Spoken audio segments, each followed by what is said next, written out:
Hello, good afternoon, and welcome to Guangzhou. We're closing in on 4:30 local time, and we have a do-or-die game here in Group C. The winner goes through to the second round. The loser goes on to classification, and a big matchup here between Puerto Rico and Tunisia.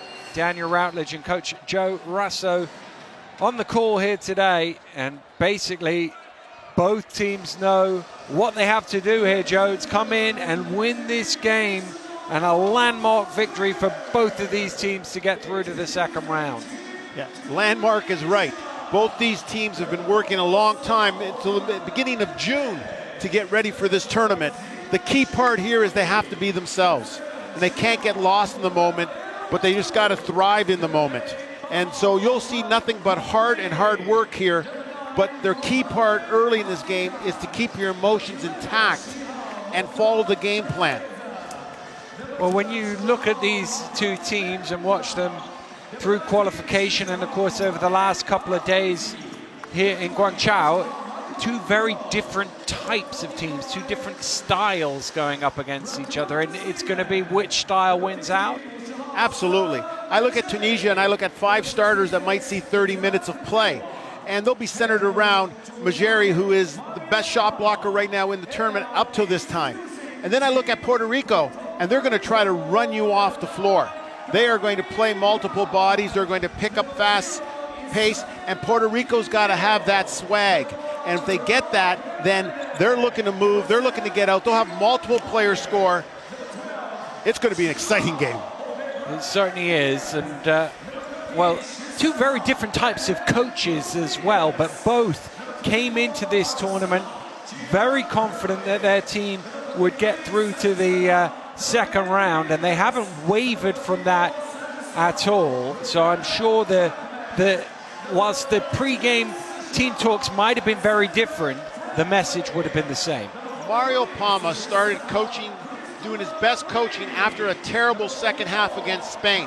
He started building his team up, removing that half away, and he got them back yesterday, 2 days ago against Iran, where Eddie Casiano had that huge comeback against Iran, and you could just sense Puerto Rico's had that momentum build up. They've added, some of their players are getting better as the tournament goes on. Well, this is the state of play here in Group C. We've got this game now, who will decide who finished second in the group and therefore goes through to the second round, and then Spain against Iran later on. Spain are already guaranteed through to the next stage. They will be heading to Wuhan with Serbia and Italy, and we have the two national anthems starting with Tunisia.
And now for the national anthem of Puerto Rico.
Well, less than 4 minutes to go here in Guangzhou before tip-off. And those Puerto Rican fans, they seem to be growing in number game by game.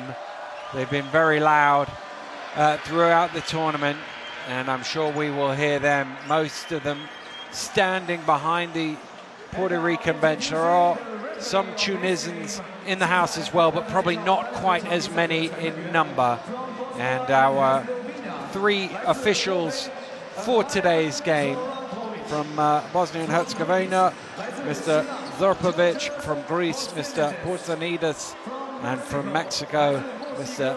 Dominguez Viveros; and our commissioner, as ever, Andreas Papadopoulos from Greece. And there is Coach Cassiano. And, well, again, I go back to different styles of coaching. You will see him up and down the sidelines, very vocal, calling out, spotting things on defense, changing it all the way through. Coach Palmer a little bit more laid back in his coaching style. As we take a look at the starting 5, and Salah Mejri stealing the headlines, becoming the first person in the 21st century to record 2015 and 5 in a FIBA Basketball World Cup game.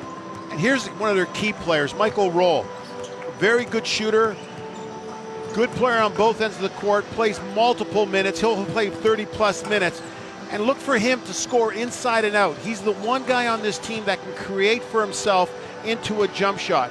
He's had some game winners, beat Japan earlier before the tournament started. Solid player who's going to look to lead this team on both ends of the floor. He certainly will. Puerto Rico have won 6 of their 8 games against African teams at the World Cup, but it is the most recent 2 that they've lost. Of course, David Huertas with the excitement on day 1 to pull his team back in, but of course Gary Brown doing good things for them as well in the backcourt. And this has been a very good lineup, but you look at their bench. Jean Clavel comes out, who's had a great season in Spain, but yet he's getting better. He came off a little bit of a flu bug first game, got better the other day, scored 13, but they were important 13. They came in the 3rd and 4th quarter, and now he got his own personal momentum going. Look for them to have some firepower off the bench and him to be in the lineup when the game ends.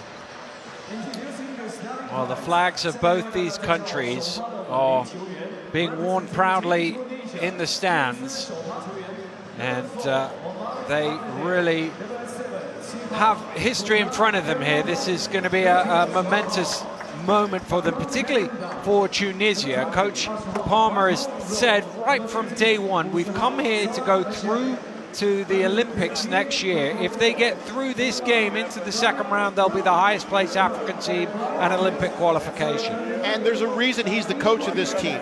Successful stints in Angola, Jordan, took them to the World Cup.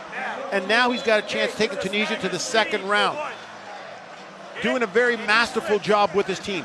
Coach Cassiano, the former player, the former gunner, gets his team on emotion. They play hard and not scared to feed the fire. He knows how it feels to be a shooter. And when guys get hot on this team, he will find a way to get them the ball.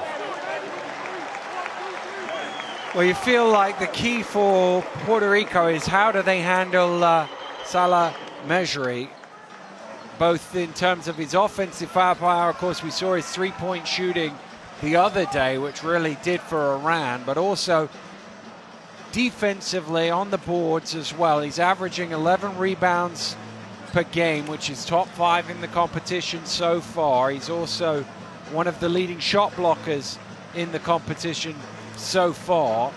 And well, I'm guessing Diaz is going to be the guy initially, given that role, to try and slow him down offensively. Well, the thing with Mejri last game, it wasn't his offense inside, it was the fact that he knocked down 5 threes. So you can't dare him at all. And his shot blocking, they're rundown blocks. They're not the typical inside big man just blocking to someone. He's running people down with his length. Exciting plays, and it started transition in the last game. Here we go then. Winner advances. It's all on the line. Tunisia and Puerto Rico, and we are underway. Bortman stealing it there from the tip-off, gives Puerto Rico the first possession. It's Huertas to Diaz at the free throw line. Down low to Diaz. Good hands. Oh, they just got in each other's way, but Tunisia come up with it. Ben Rondam with the steal. Nice defense by Ben Rondam there. He can play, he can guard 4 different players. So trying to post him might be a mistake. Beta around the screen, and it's an illegal screen, and Ben Rondam in foul trouble, and they don't want their captain in early foul trouble. No, that hurt them in game 1. And it's so important that they're looking to run ball screen early just to see how Puerto Rico is going to play it. Here's Diaz to Boltman. Good pass, Franklin underneath, and he has his first points on the board. That's one of Puerto Rico's favorite action, that little slice cut, and they'll run a stagger off that, but good solid back screen. Beta.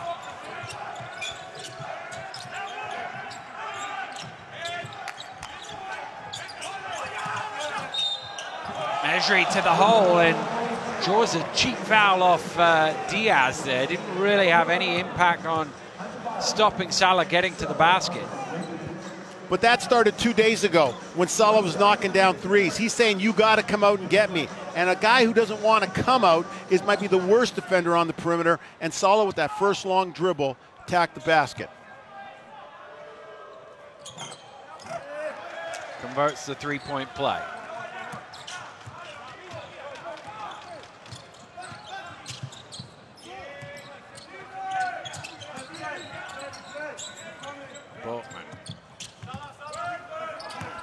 Franklin along the baseline, tried to bounce it to Diaz, a Beta in the way. Good outlet pass, Ben Rondam flushes it home. A team not known for transition, but if you don't get back on defense, they're going to take advantage of it. They'd rather be a slow game, but not when they got an opportunity to score on offense. Brown using Diaz with the pick and roll. Comes back the other way, doesn't quite get the bounce. There's a foul on the rebound. Beta has his hands up. It's tough to see through the bodies from our angle. Beta's got a tough job today. Gary Brown does a real good job of getting to the middle. There, Beta did a great job on defense of covering down from the perimeter. And that allowed the captain out on the break. Diaz comes back the other way. Diaz is at least long enough that he can get that over Mesri. Man, you got to be long.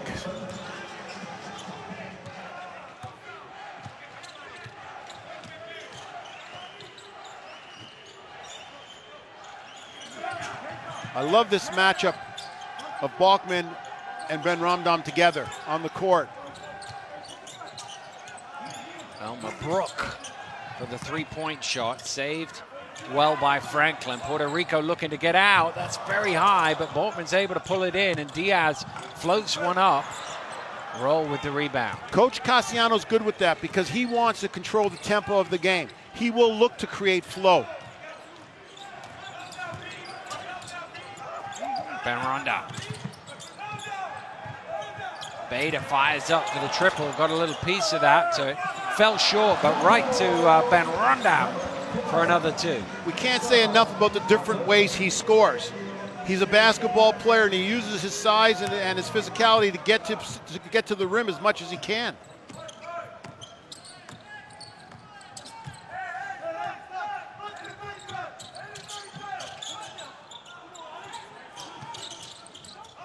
Brown to the mid-range. Ball batted out all the way out for a new 14 for Puerto Rico. Here's Huertas, gets it back.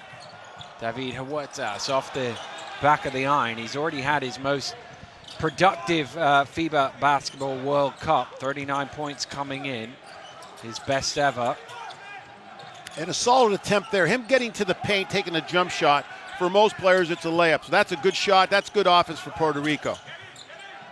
Ben Rondam, we've seen him at the basket, trying to show his range there, but that one spins out.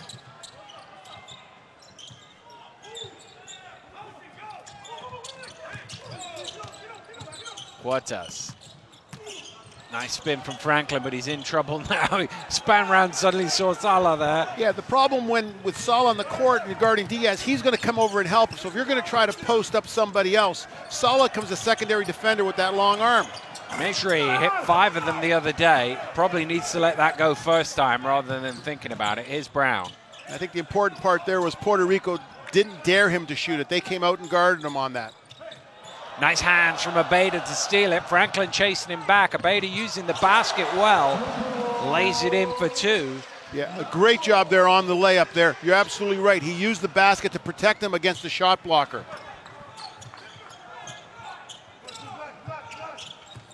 Here's Brown. Bouncing it into Bachman. Goes up quick. Keeping Gary Brown out of the middle is one of the things that Coach Palm have talked about before this game. He just has to keep Brown out of the middle because he gets there and he creates for himself and for everyone else.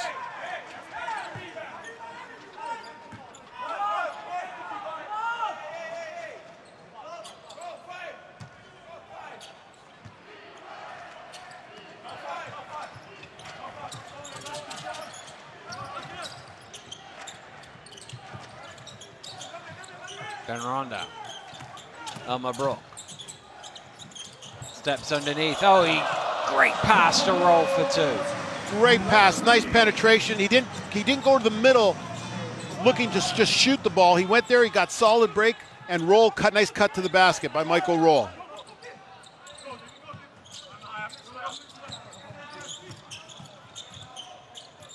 Brown tosses it into Diaz. Little piece of that, but goaltend was caught. It went in anyway. It almost looked like a little bit of a high-low on that. They got Diaz to switch and switch on Diaz to put him inside. But the big thing for Puerto Rico with Diaz on the floor is he's got to be a threat to score or Salah's going to lay back further and further as the game goes on.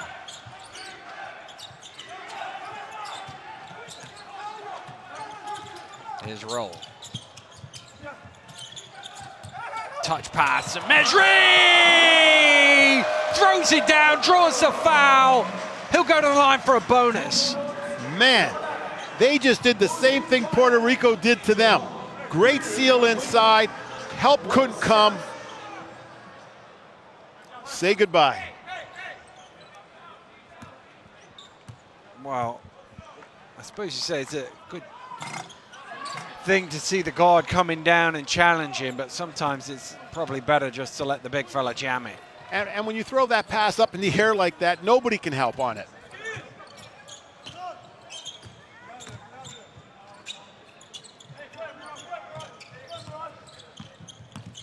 Brown.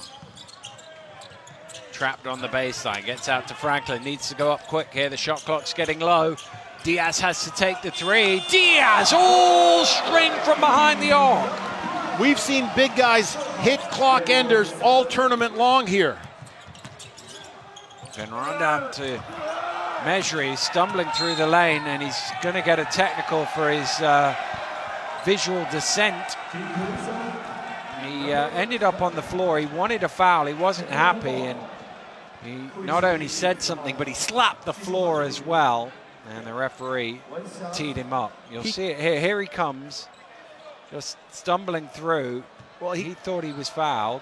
Well, he cut pretty hard, which was the key part there, and just maybe stepped over a foot there and got caught on Gary Brown a little bit. Now, being a tall guy, not really strong, not heavy in that sense and balanced, he goes down, he might be easier to check a little bit in the post. They're going to be a little bit more physical with him, and every time they cut, Puerto Rico's going to do that and be physical with him. Well, unable to convert the technical free throw, but they will get the ball from the backcourt. It's just a little query from the table about something. Fouls are really important in this game, particularly for Tunisia. Their plan is to play 5 guys 30-plus minutes, and they don't need cheap fouls or bad fouls. And the problem there with the technical, it's a personal. And you got to keep Salah on the floor as long as you can, and you don't want fouls to be a factor. Well, the referee's now gone to the video review to just check something. When he blows this whistle, we need a wide angle I think it's This one about is angle, time. it's okay. No. Give me the other. I want this. Yeah. Okay. This is not the right play. Keep going forward. This is not the right play. Yeah, here. Keep going. Yes. Forward, forward, forward, forward, forward.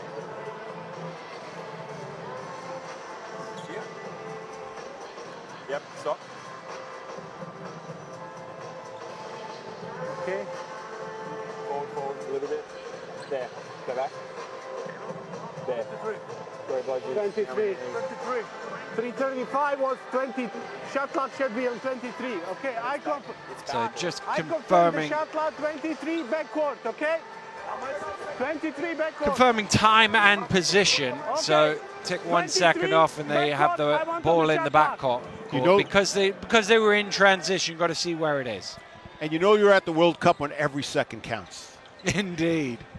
Well, as we saw in the USA-Turkey game yesterday, even the 10th of the second count, they had those 3 free throws with the 10th of a second left to send it to overtime. It's Huertas. 2 good shots for Huertas this game. They haven't gone down yet, but he'll keep shooting them, and those are good looks for him. Roll. Van Rundem, a lot of space in front of him, spinning through the lane, gets it to Mejri. Good pass. And these two guys have worked together their whole careers. One reads off the other one and knows what he's doing, and the other one rolls and becomes visible. Even at Mejri's size, he became visible to the bounce pass. Good movement on his part.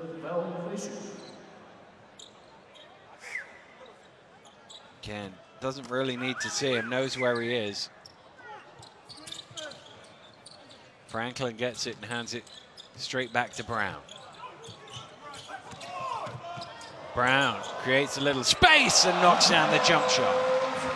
It's a big sign for Puerto Rico, but good defense from Tunisia. What they have done is Tunisia has controlled the tempo. That fast speed game that Puerto Rico's looking for, Tunisia's done a real good job of not letting them bust out.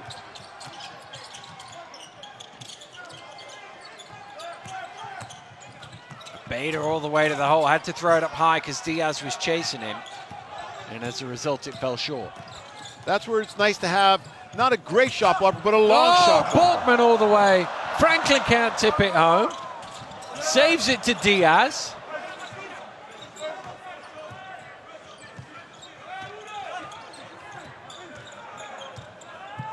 Huertas pulls up, back irons it.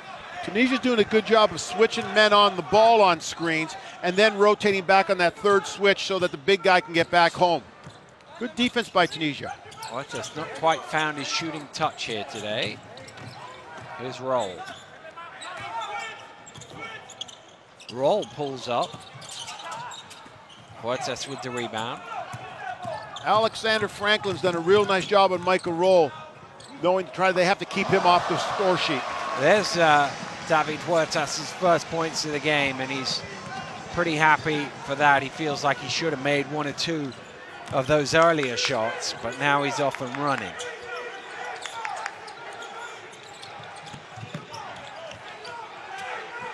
Nice backscreen by Roll there. Whoever sets a backscreen in basketball at any time, the guy who sets the backscreen tends to be open because the defense has to worry about the guy cutting to the basket. So great shooters love setting backscreens because they know that they're going to be rewarded. Collier and Pinheiro coming in for the first time. Maybe Puerto Rico's best offensive lineup with 3 guys in the now who can really score from the perimeter. Roll. Out to Ben Rondow. Ben Rondow, oh, it slipped out of his hands, hit the ring. Pinheiro driving all the way underneath, spins it in off the glass. And he saw the scouting report. He knew Salah was coming. And that reverse layup, again, using the rim. Nice play by the young man from San Diego. Beta. Pinheiro reaching in. I made a great play on offense, and on defense there, you're absolutely right. He reached in. He's got to move with his feet, and if he can't reach in, he can at least show that he's going to show some help on that. Also, I like, as we have another look at this play, as you say, avoiding the shot blocker, spinning it in off the glass. I like what Huertas did there. So did this guy. Yeah, indeed. But he came over, he saw Pinheiro wasn't happy with the call, a little bit of frustration. Huertas came straight over and go, hang on, calm down. We've already seen them get a tee. Don't give them a reason to tee us up. Just take it and move on. Yeah, that's what a veteran does. Like I said, Pinheiro's just out of San Diego State University, and he's a young guy full of excitement, and he's playing to his ability here, but the old veteran just came over and told him. Yeah, the 32-year-old coming over and imparting some wisdom to the 24-year-old.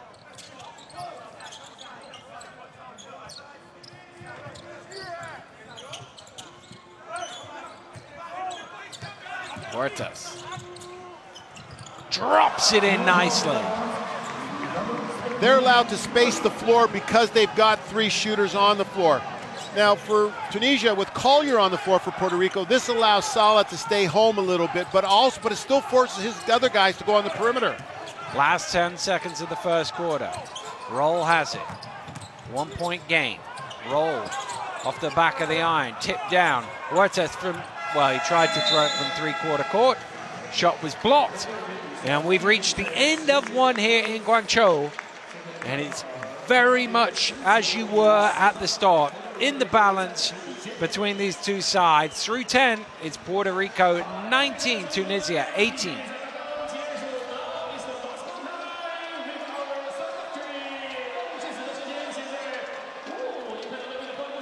So if we look at the field goal percentage here, Puerto Rico's doing a good job of getting a lot of their shots in the paint. But it's the 0 for 5 right now from Tunisia, that big start that they had their last game where they were knocking down threes. Puerto Rico watched that. Puerto Rico knows we got to run guys off the line. We're not going to give them uncontested threes. They're working Michael Roll so hard. And then on the other part of it is they are working them on the other end because now Tunisia doesn't like to substitute. So we've gone a whole quarter and they haven't made a substitution. This will pay dividends for Puerto Rico as the game goes on. Well, looking back over this first quarter, and the interesting thing is I did wonder whether either of these teams might feel a little bit of extra pressure coming in, knowing what's at stake, but we haven't seen any of that in the opening 10 minutes. They both look pretty loose out there.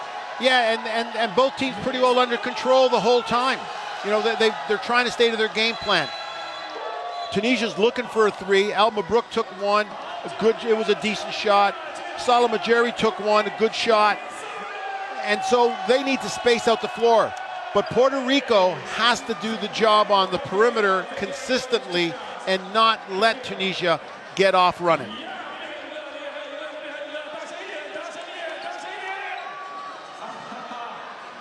Well, it's been a cracking few days here in Guangzhou, as it has been all across China. Some great games, and don't forget you can keep up to date with everything through the FIBA Basketball World Cup official app, highlights, stats, news, and more. Download it for free and keep up to date with everything here at China 2019. One of the unsung heroes in this Group C has been Devin Collier. He has given Puerto Rico great minutes on the defensive end and as a secondary player getting people open on the offensive end. Ben Ronda going to work inside, got both of them up in the air. So drew the foul and will go to the line. He does a great job of backing you in, keeping his head up, seeing if a double's coming. And then he just read and reacts the defender and got himself a nice split there.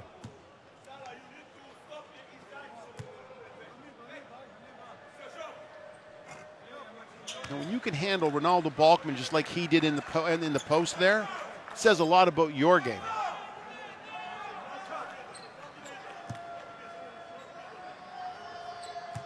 Ben Rondam already with 5 points on the board, make that 6.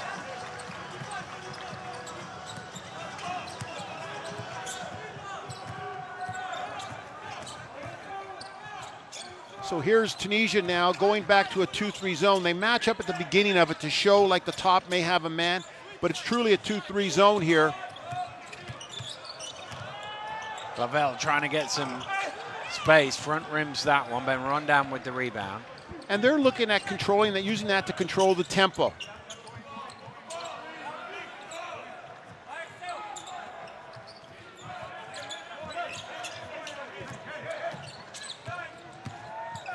Brook down the lane to the finger roll. Yeah, good read on that screen there. Puerto Rico had a small breakdown there where the third guy didn't rotate over. Easy lane. Rodriguez batted away by Ben Ronda. Puerto Rico still have it. Well, they don't anymore. It's going to be a backcourt violation. And this is really important for Angel Rodriguez. He didn't have a great first game, but then he came back, made 2 big shots, really got his tempo going, got his feel going right here. Small turnover here. He's got to regroup, and he'll be very important because he's got to be one of the point guards that wears this Tunisia team down.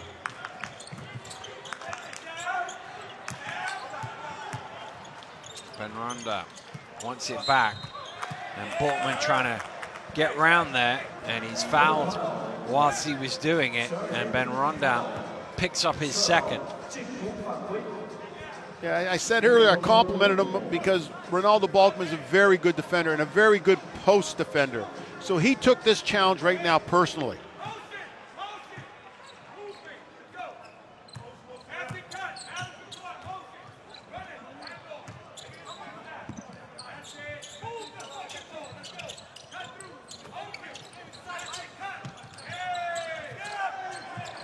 Pinero.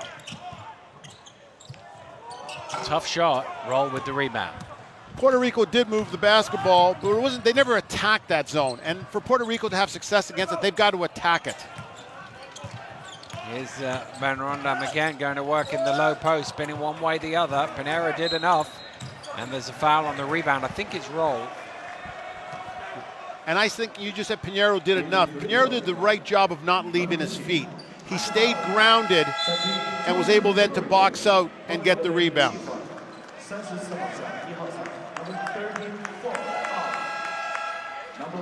Portman going to get himself a break. Substitution the other end as well, but Rondam, having picked up that second foul a few moments ago, is replaced by Hadi Dan. Tunisia stays in the 2-3 zone here.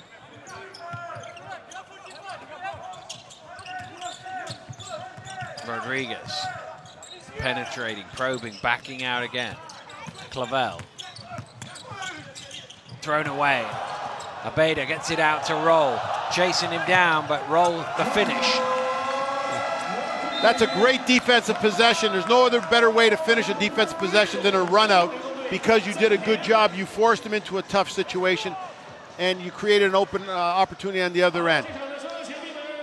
Well, this steal and fast break has given Tunisia a 5-point advantage. It's the first real lead of the ball game, and it's forced a timeout for Coach Cassiano. So you go back to what Coach Palma did. Go into that 2-3 zone has caused Puerto Rico to slow up, not be real aggressive, and so Coach Palma's move right now was a winning move.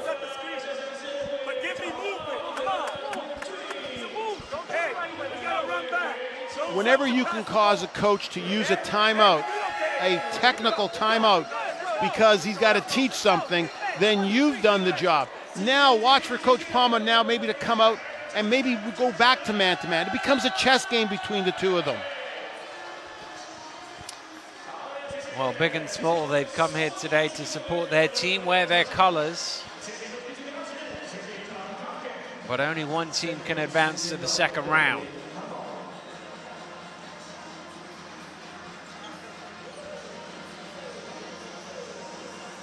Hadi Dan's substitution at the 8-minute mark was the first substitution for Tunisia.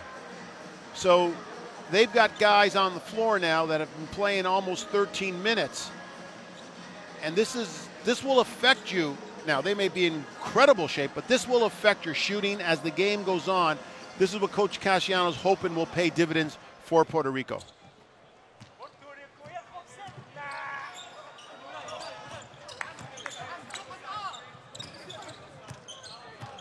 Pinheiro gets it back. In the corner is Clavel for three. Still good ball movement there, but I think Pinheiro's dribble towards the middle left Clavel open in the corner. Not great penetration, but enough penetration. Adida to roll. In the corner, way overcooked from Abeda. Rodriguez moving at pace. Rodriguez dumps it off. Pinheiro lays it home, and right out of the timeout, they tie the game up. Good zone attack and then transition off your defense. Almabrook spinning under pressure. Adidan.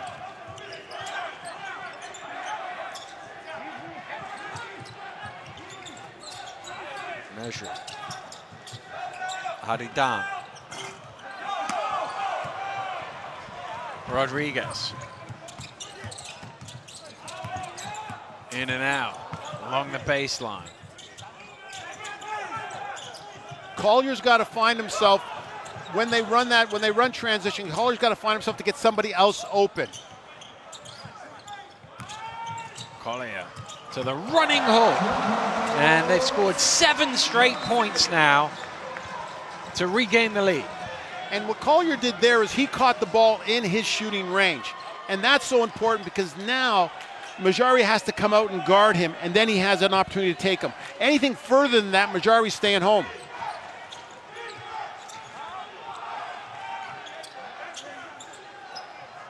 Firing up the three. Dangerous there, daring him to shoot it. Rodriguez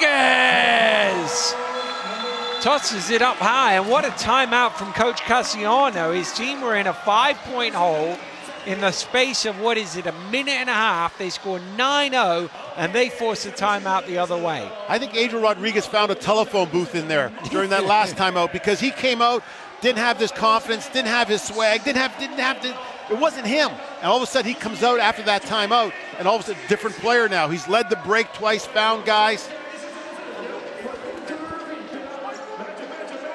Well, Tunisia with this timeout, Coach Palmer hoping to have a similar sort of impact, but the last team you want to get pumped is this Puerto Rican team, because that's when they're at their best. Absolutely, and he wants them to see. He's saying to these guys right now, we've got to control defensive transition. And the way they created defensive transition is we missed a bad shot from the corner, we missed it badly, and now when they get it, they're busting out. We got to bust back with 5 people, take care of that, and then build our defense. Threw that one up high. It had to go up high. Both these Puerto Rico guards will drive straight line to the basket whenever you give them an opportunity.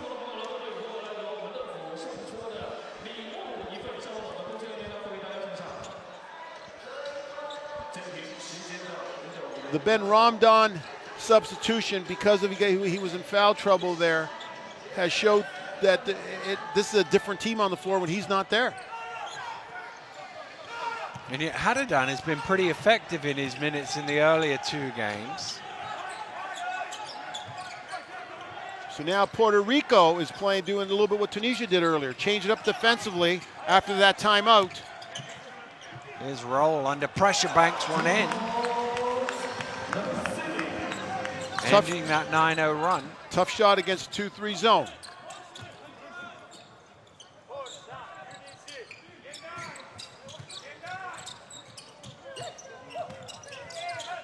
Pinheiro, top of the key, all strength. Both coaches changing defense after that last timeout. Tunisia ended up man-to-man. Rolled a little early in the offense with no ball movement for that shot. It's one of them, it has to go in because there's an unlikely chance of an offensive rebound. And again, Rodriguez getting into the lane. And Tunisia can't commit sending more than 2 people to the boards, in this case only 1, because they have to get back in transition.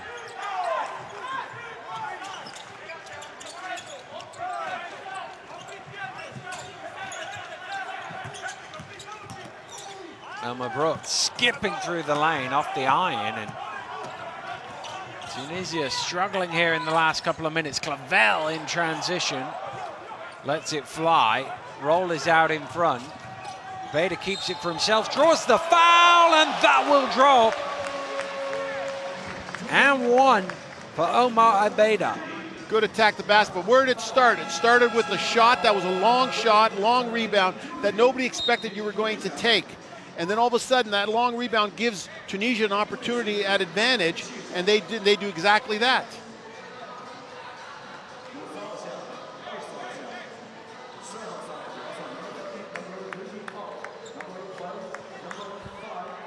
When I said bad shot, I'm not saying a bad shot because you're not going to be able to make it, but whenever you take a shot that your other teammates don't realize that you're going to shoot it and you allow for a long rebound, you put your team at a disadvantage sometimes.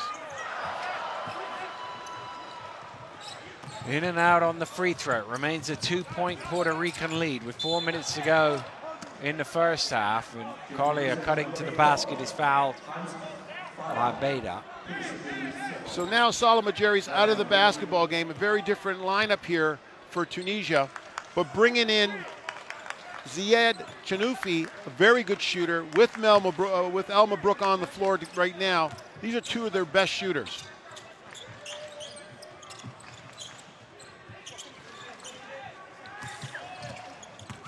Clavel to Collier and back again.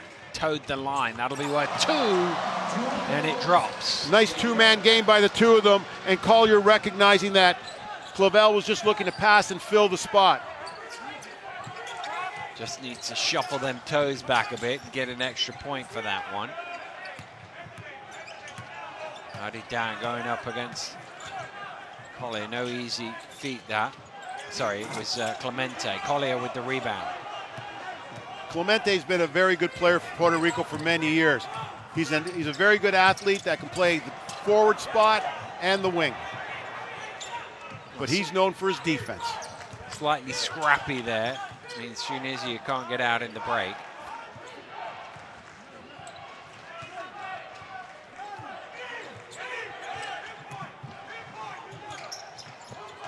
Hadidan. Shot clock down to 3.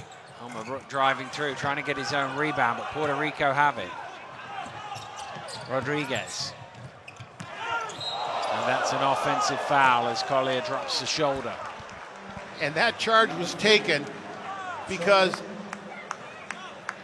Tunisia knew that he's a left-handed player and that he's going to go to his left, and that's what they played it there straight up. So that's a scum report charge. Good job by Tunisia on that. Abeda, it was worth it. You'll know about it in the morning, mind.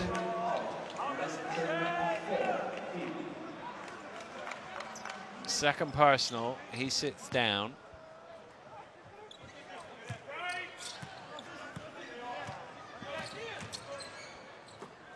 Seven turnovers so far for Puerto Rico. And that turnover stat is a stat that Puerto Rico often will be the team with the most amount of turnovers. It's because of their tempo. It's because they're going to take chances, because they want to create a full 94-foot game and get the tempo going full speed.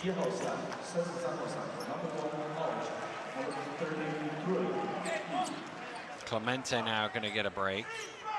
Well, you talked a little bit about the lack of rotation from Tunisia in the early stages of this game. They haven't had much from their bench all tournament. Only Jordan have a lower bench scoring in the first 2 game days, knocked away by Pinheiro. Only 30 points through 2 games, and they've yet to get any points off the bench here today either. But Hadidan and Chanoufi have been very good role players off the bench. Hadidan held the fort the other day when Ben Ramdan was in foul trouble. 1.8 on the shot clock. Oh, he wasn't expecting that. And it's another turnover. Clavel tried to be tipped home by Borkman, but he actually tipped it away. Elmer Brook has his captain with him, drops it back to Hadidan instead. And Pinheiro tipped it out of bounds. It's a Tunisia ball. I think Elmer Brook just didn't get aggressive enough on the 2-on-1 where he should have drawn the man and then pass it off to Ben Ramdan for the easy layup rather than looking for the trail coming down the middle. Both teams think they should have scored in their last possession. They do. And they're both probably right.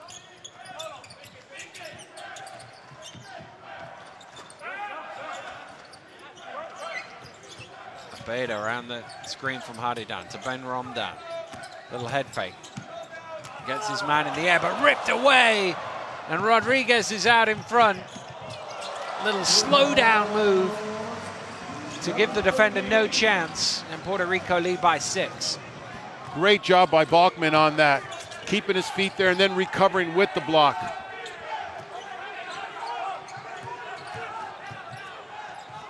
Hadidan from behind the arc, rims in and out. Rodriguez, little stutter to the hole. Doesn't drop for him, but he will shoot 2. And you could just see Coach Casiano urge his team, keep going, faster, keep going, keep going. And right now with Adrian Rodriguez, we've looked at all his drives have been straight line, putting pressure on the rim, putting pressure on the defense. It was almost like a second effort block. He'd missed him with the first hand, came with the second one. Yeah, it looked like an old school move there by Ben Ramdan.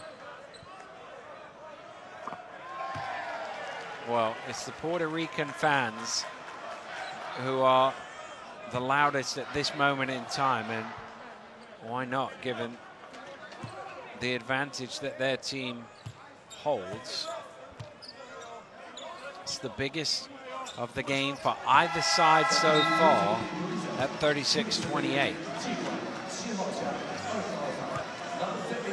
And now you've got Puerto Rico putting pressure on the ball, trying to build this game, a full court game with the defensive side. And now what they're doing here is they're going to look to put pressure on the initial pass, try to get it to a secondary ball handler, and just beat some clock off of this.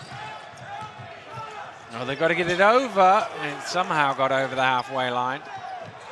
And that leaves players open. Hadidan one of them, but it had been a 17-4 run to that point out of their Casiano timeout.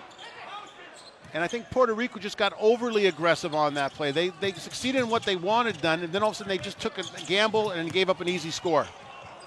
He came into the game for the first time. Of course, he hit the game-winning shot on game day 1.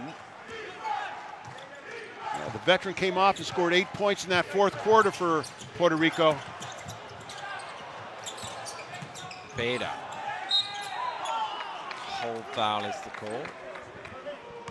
Both teams over the limit, so it'll be 2 free throws here with 29 seconds remaining. Well, this group on the floor for Tunisia now, the last 2 possessions have done a real good job. They score, they get to the free throw line here, they cut down the lead a little bit. Now they got to go back and play one defensive series and get another opportunity.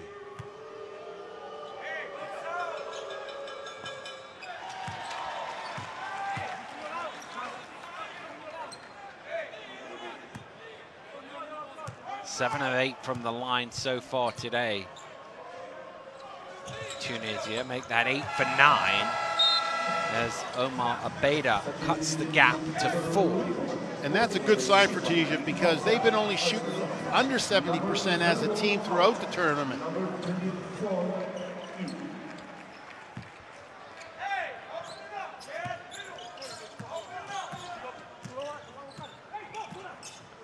Well, it's about 4.5 second difference between shot and game clock, so Tunisia might have enough time to get one back here if they score. Huertas to the runner off the glass, too strong, roll with the rebound. There's a whole foul in there. I think it's on Tunisia. Yeah, and Michael Roll's visually upset with that because they just did a great job on defense, and exactly what it was supposed to be was defend, stop, let's go down and get another chance to score. Well, it's there where Borkman and Shanufi get wrapped up, and Shanufi's called for the foul. And they're going to give free throws on that because it was before Roll had secured possession. Ronaldo Balkman does that to you. He is just big and aggressive and just has a nose for the basketball. And if you don't get a body on him early, you're catching up. And in that case there, they had to foul him.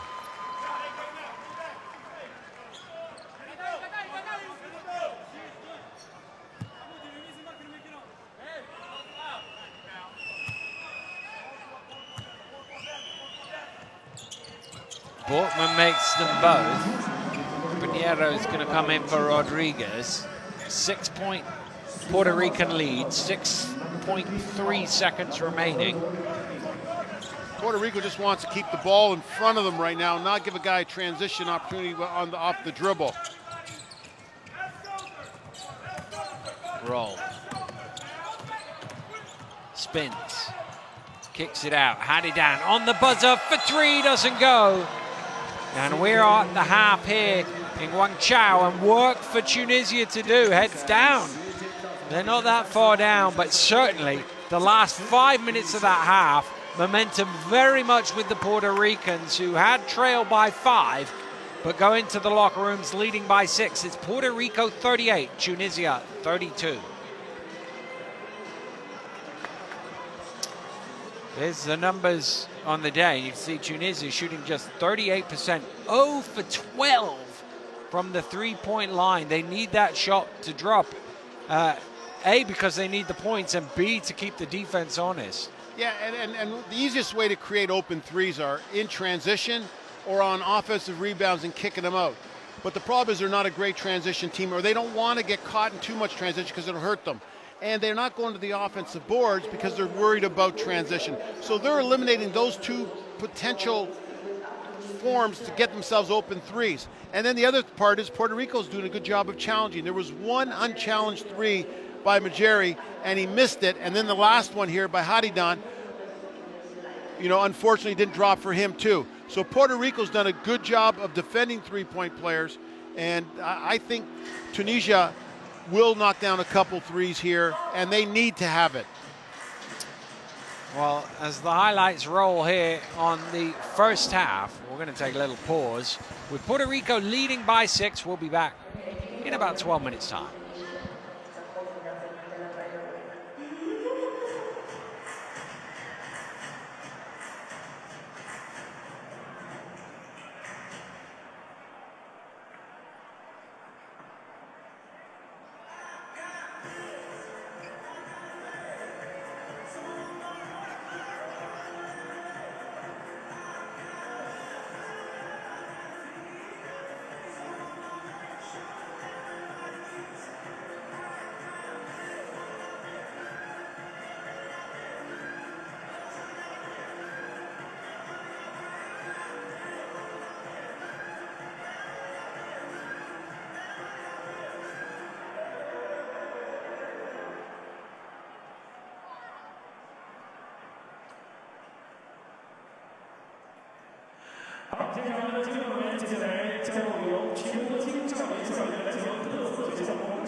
小学的小朋友们，谢谢。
Transition.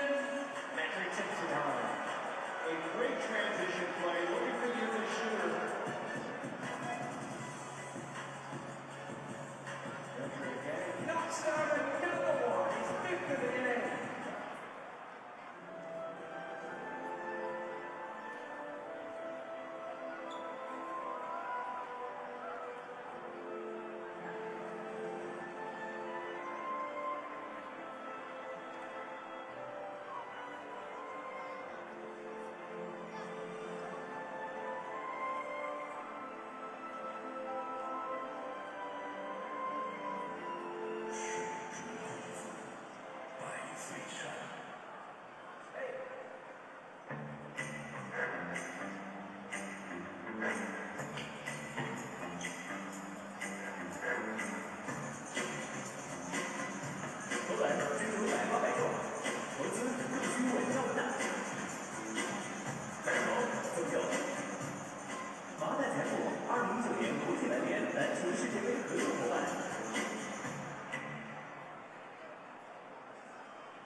That floater no good inside Hachimura!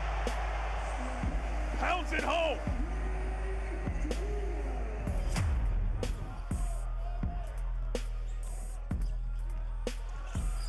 The crossover towards the basket, lovely dish as well for the Eloy Vargas throwdown. Some Dominican dynamite exploding on Germany's second round chances. Looking to break quickly here, laid up. Does it go in, but the follow from Youssoufa Ndoye, who throws it down. And Senegal extend their lead to 5 once again.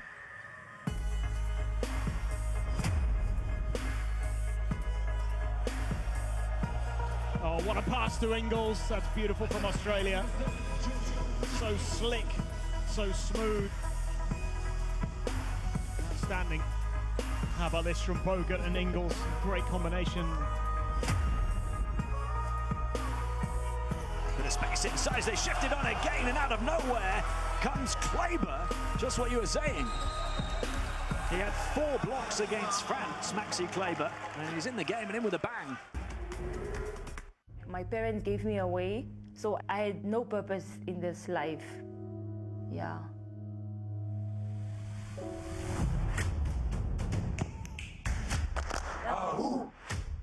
When you educate a woman, you educate a nation. It's a quote from Nelson Mandela, by the way.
再来一位，这个应该是一个篮球的爱好者，他的身材。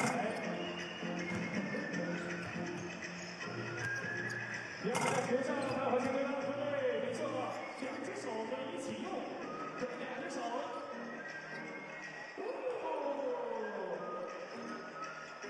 handle the ball, handle the ball。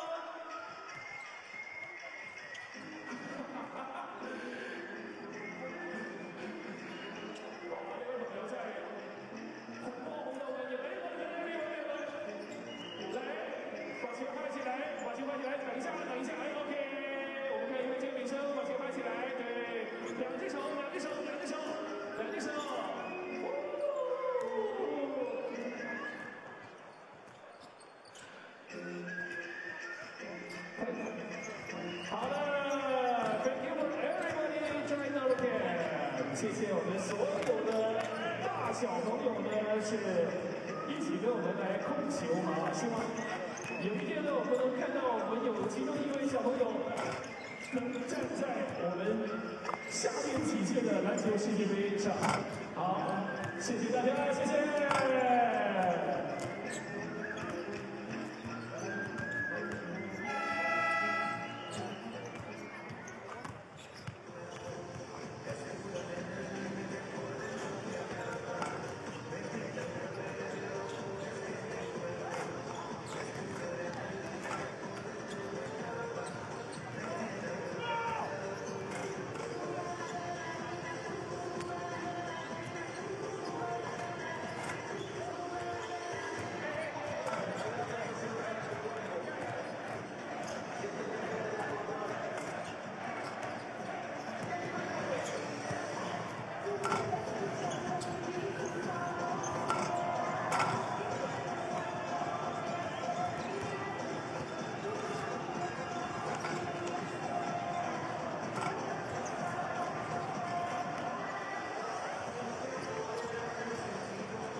Welcome back to Guangzhou, where Puerto Rico lead Tunisia 38 points to 32 at the half, with the winner going through to the second round of competition here in the FIBA Basketball World Cup in China 2019. The losers head on to the classification rounds, and one of the stats that leaps out off the page, Tunisia, who've averaged 12 offensive rebounds per game in the two previous games. Just one offensive rebound so far today, and it's not like they've made a load of shots. They're only shooting 38%, so there are plenty of rebounds there to be got.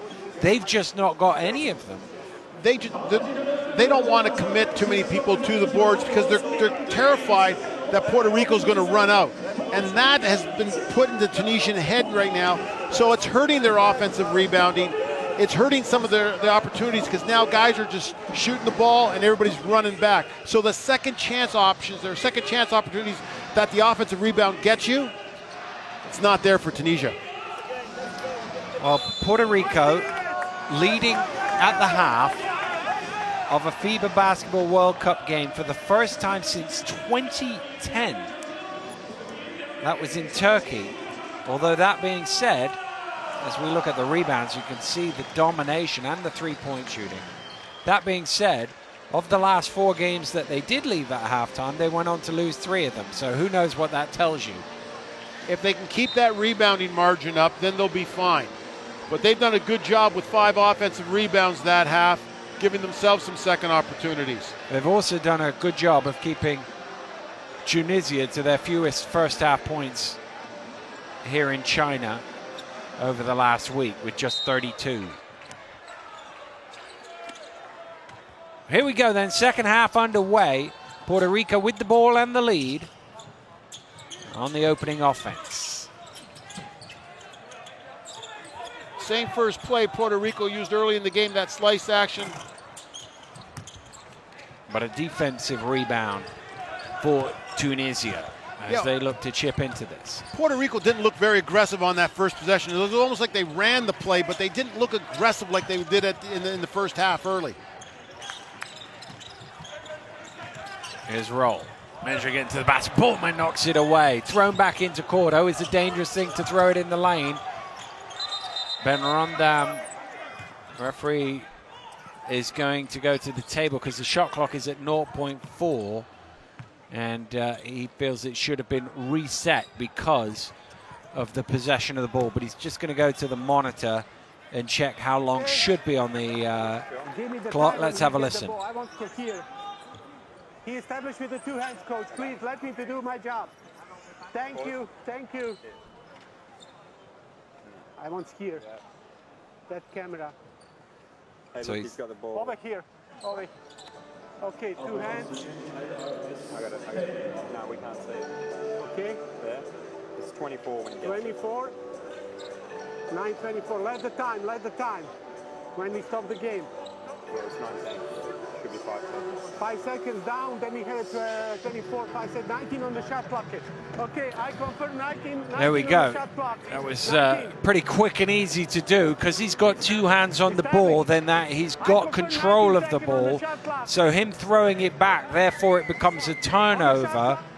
And, well, 5 seconds had elapsed from when they got the ball to when the referee stopped the game because the clock hadn't reset, which is why they get possession of the ball from the end with 19 on the clock. That was a very well used review there for us.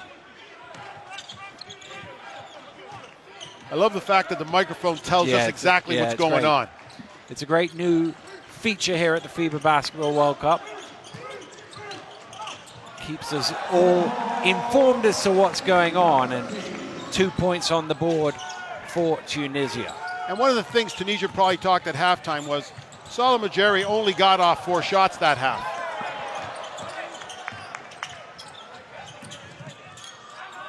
Here's Huertas. It'll fall away in and out, and this time Majeri with the rebound.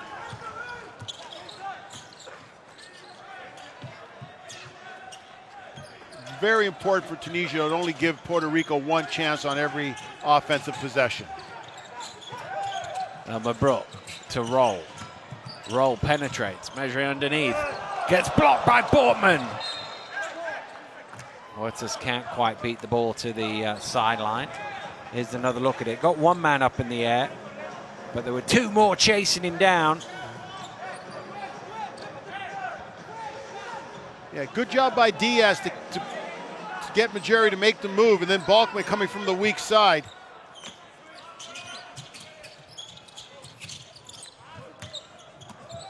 Roll has it knocked away, but illegally so by Huertas. With 0.5 seconds on the shot clock, forced a tough turnaround jumper. 0.5 on the shot clock. You're sitting back and you just know it, and I know that the Puerto Rican bench and coach is doing the same thing. Oh. We saw it there. Cut to the camera. He's got his hands up in the air.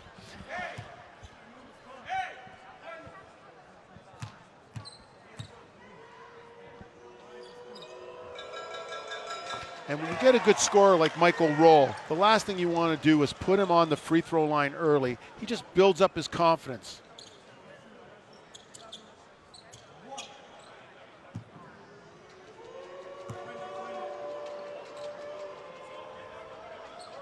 Coach Palma's got to be happy with the start of this game. Start of the second half, I mean. It's been real slow, good, solid tempo. Giving Puerto Rico nothing but 1 shot of possession. Roll up to 8. Tunisia up to 36. Deficit down to 2 from their perspective. Huertas running the screen. Tosses one up too high. And that's going to be off Ben Rundum last, so it will be a Puerto Rico ball. Shot never hit the ring, so it will be 6 on the shot clock. Huertas is a very good shooter, but what Puerto Rico needs right now is not just keeping the ball on one side of the floor. They need movement. If he takes that shot after they've got a little bit of movement, then they're in better position. And Rundum with a little touch on that, and that deflected out of Borkman, so they get it back Tunisia. Good job by Rondon on that, and maybe not an aggressive enough pass to start the inbounds. Yeah, a little bit of a float.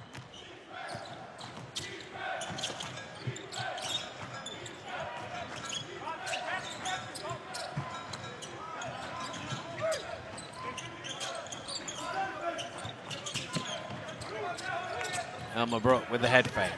In the corner is Roll for 3. You can see him jumping afterwards, trying to give it a bit more legs, but Elmer Brook with the rebound. Beta has it.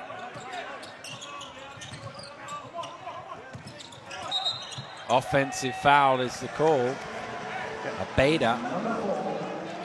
2 things.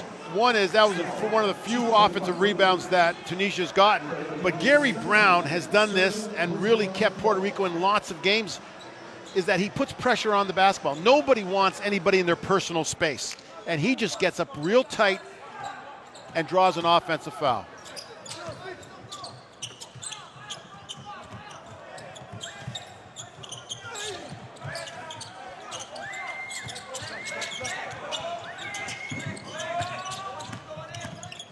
Brown looking for space, gets his own rebound, and finishes it off. Boy, smallest man on the floor gets the offensive rebound and then shoots it over the tallest man on the floor. Well, he also knew it was short as Elmer Brook continues their woes from the three-point line. Brown running hard. One-man transition. Got the long board and let go. We said this earlier in the game, Puerto Rico point guards put pressure at you in straight lines. Now, part of the pressure on Abeda is he hasn't come off the floor in the entire game. And Puerto Rico uses 2 guards to pressure him constantly. Well, it's at this point that you assume, unless he fouls out, he's not coming off the court at all. But Puerto Rico's just saying, let's wear him down. And if we can wear him down or slow him up a little bit, we can get Tunisia to start their offense further and further away from the basket.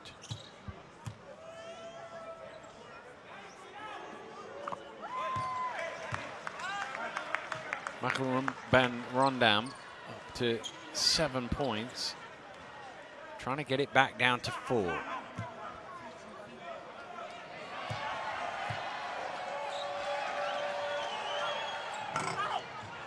Gets a friendly bobble.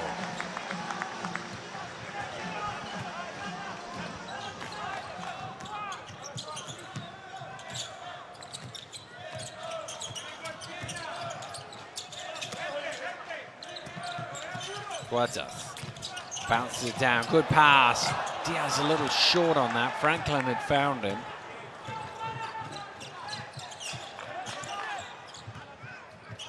Ben Rondam. Again, he's very good at that as he comes through very quick.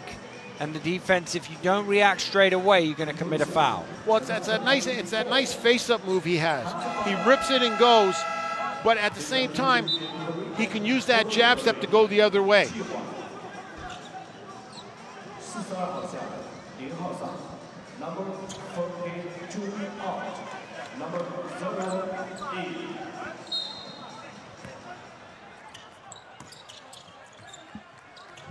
Roll.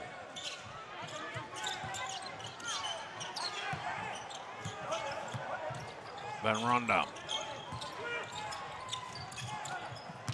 Nice drive through the lane to the finger roll. You say he didn't get too many touches, too many shots in the first half, but he started to get a bit more of a feel of it here in the second. And yeah, good things will happen when he gets touches, because he makes the defense collapse. He'll find the shooters. He'll be able to attack the basket. He needs more than 4 touches in a half. Huertas, and again, he didn't block the shot. But Salah putting him off there. Beta running back the other way. Brown trying to challenge. And the Tunisian bench wanting that to be called a goaltend as well as a foul. I think it's just going to be a foul. And it'll be 2 free throws. Every great run out, but that started with an attempted block and just the fear of the ball coming down, or Salah's long arm coming at the person. They lose the basketball and a run out in transition. Well, a chance to level the game as Hadidan checks back in. Well, there won't be a chance to level the game.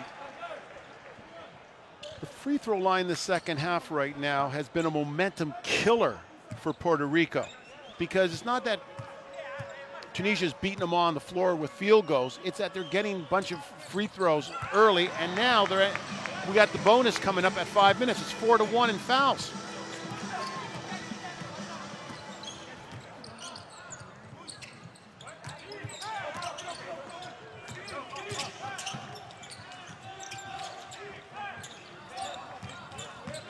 Brown, little change of pace, explodes to the basket, but Tunisia have a chance now to regain the lead. Ben Rondon through his hands, can he recycle? Yes, he can. Cross court to roll, puts it on the floor. Hadidan cutting through him. Once again, they're going to the foul line. And I love the fact that Obeda started that transition, realizing, I haven't got numbers, let me get numbers. And by moving the basketball, they moved Puerto Rico, and they created a nice situation where Roll can penetrate, find the open man, and again, here they are at the free throw line.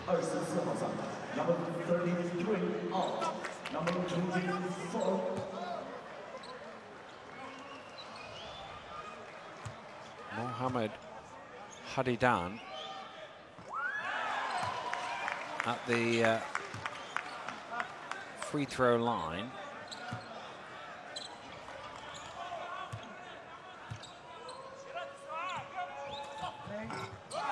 Just had enough on that second one. It looked like it might fall a little bit short, but he goes 2 for 2, and Tunisia are back in front.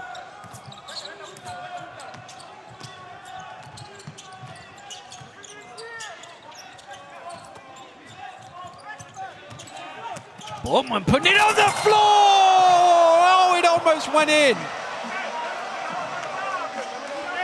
Well, he just went over the defense, tried to throw it down, and it almost bounced up to the ceiling and back in. Look at this. He went within 10. Ooh, that was close. He looked like a young Ronaldo there. He came hard. I was just about to say that Puerto Rico wasn't moving the ball enough, but they put it the ball, even though they were pounding it, just that little swing of getting the ball to Balkman allowed him for the penetration, allowed him to get a chance at penetration there.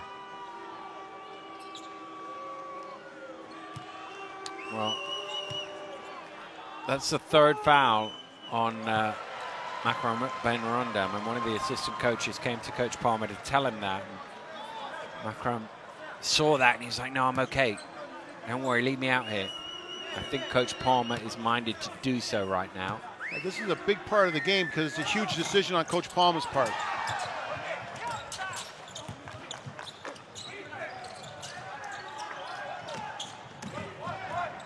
You need Ben Rondam to play physically, and you don't want him to be in a situation where he's in jail because of the fouls. Here's Roll. Ooh, that's going to be on Roll for the arm up to the face.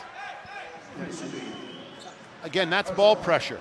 Even though he got a step by him, nobody wants anybody close in that personal space there. It was actually to the chest. From our angle, looked a little higher.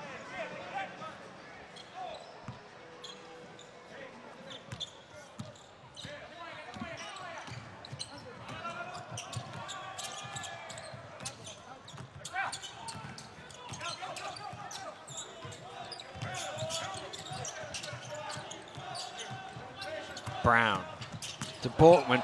Borkman all the way to the hole, lays it in for 2.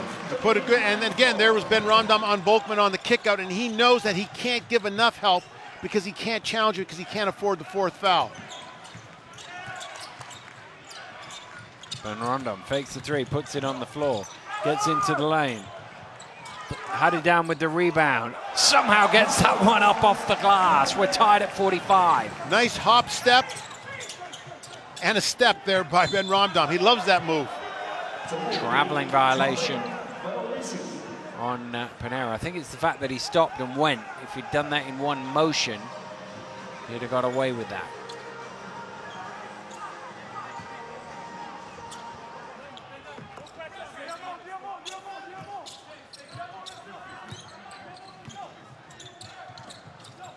We said it was really important that they got Majeri the ball. It's also important they get Mabrook the ball too on a couple looks. Out to Hadidan. Penetrating strong, not enough on that.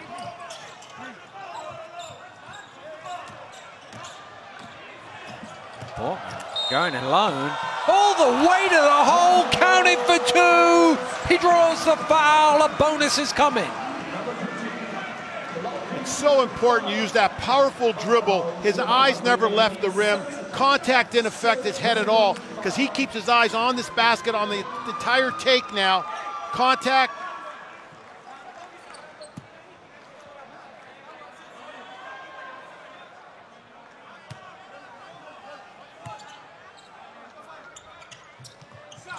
The veteran wants to get to the second round. He certainly does, converting the 3-point play. He's into double figures now with 10. 6 rebounds to boot.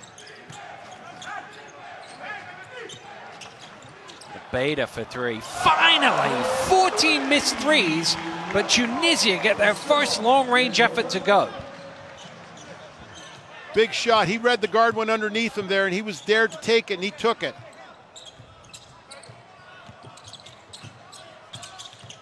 Brown. Clavel trying to reply. Collier with the offensive rebound. Borkman again going down the lane. This time it's stripped. Ben Rondam. Oh, beautiful finish from the captain. Good transition off the miss. Good head fake. Looked like a point guard there. Just stalled it a little bit and then just took it easy to the basket. Nice little give and go. And Pinero ties the game at 50. Puerto Rico playing through Balkman.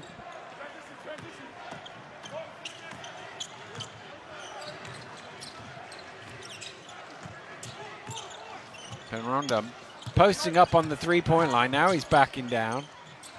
Hadidan. Oh, back-to-back threes. They'd missed 14, and suddenly 2 of them have gone in. And a steal at the other end. A Beta to Hadidan. Attacks and can't convert.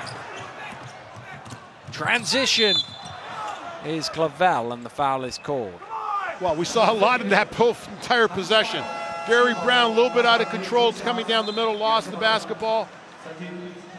Puerto Rico fortunate now to get the ball back, only down 3.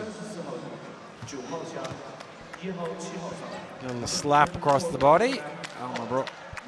Quick to admit to it. Here's another look at that Hadidan triple. Well, you wait all afternoon for 1 and 2 come along at once. Well, it's one shooter or a team, it's the same thing. If you've shot your last shot, you're a little bit more comfortable making your next one. But when you see your teammate shoot one and knock it down, you build up a little bit of confidence too.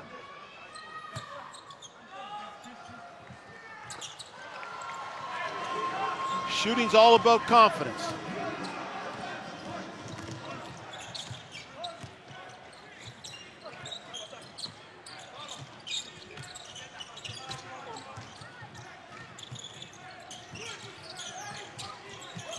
As you down low, had it down, a Beta in the corner.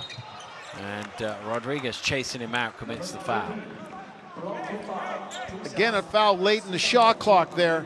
But what Tunisia's doing right now that they didn't do in the first half is the ball's not stopping. There's no ball stoppers on the floor. It's getting moved from side to side. And then if you can force Puerto Rico to a long closeout, now you have the opportunity to attack the basket. Straight up, I like Puerto Rico's chances on defense, but if I can create a closeout, then I can get by anybody.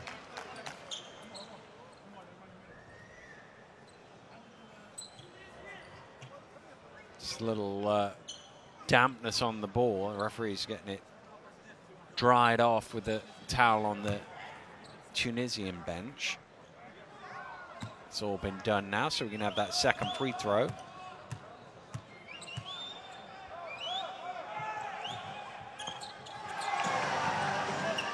And it's a 55-52 Tunisian lead.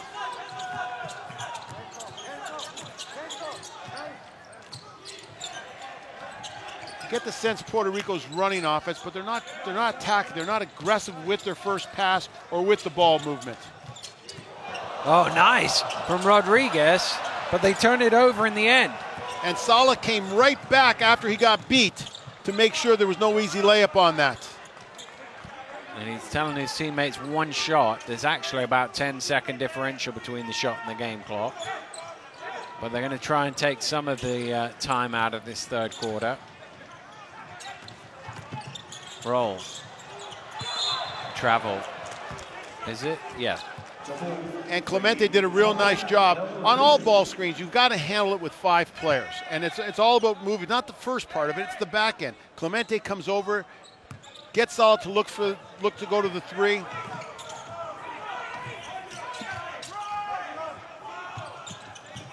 Rodriguez penetrates, and it's deflected out of bounds. Or is it? Andrew said he didn't get the ball for once.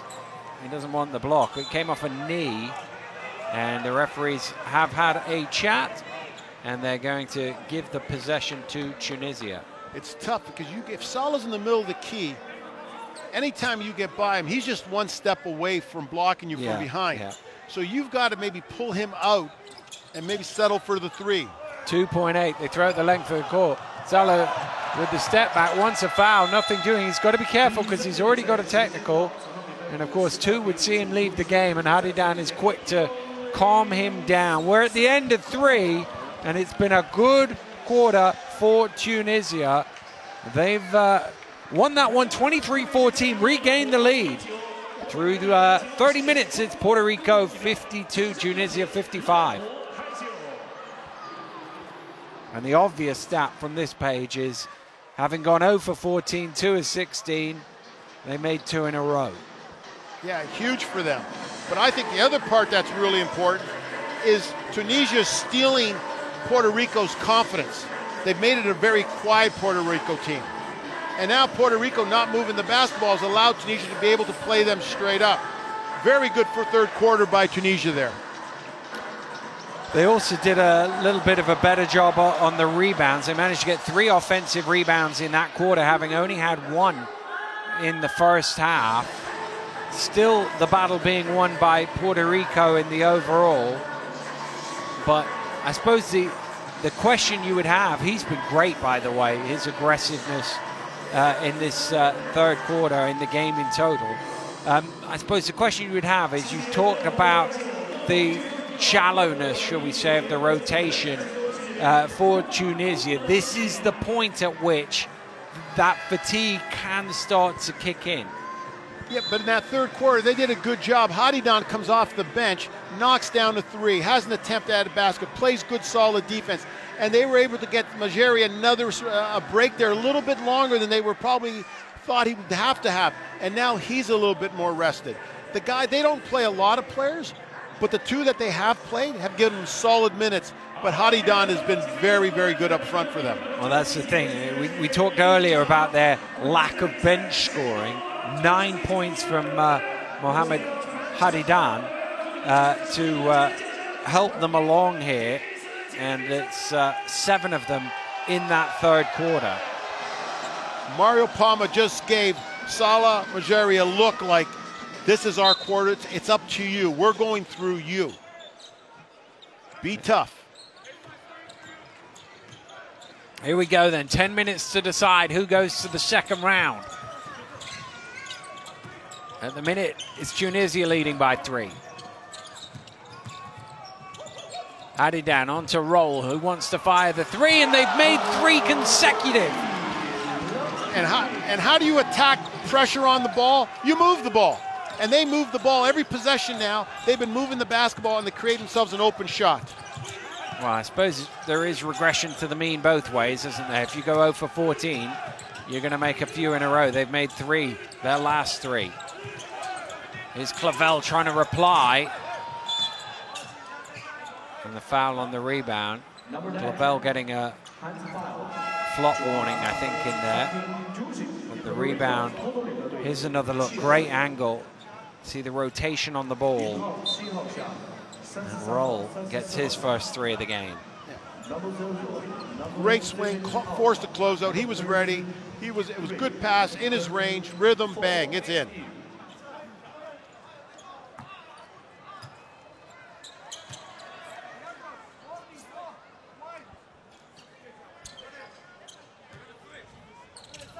Well, in the context of this game, 6 points is actually quite a big lead. Neither team has really got away.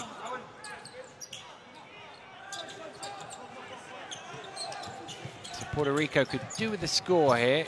And Rodriguez trying to provide it, he can. Abeda has the loose possession.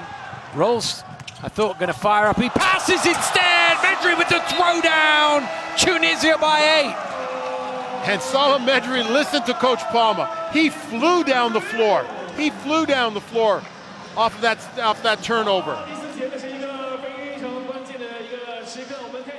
Well, a great start to the 4th quarter by Tunisia. And this jam has got them up by 8. So no matter how tired you are, when it comes to offense, it feels like the court's always downhill. Guys always find a little bit extra in them.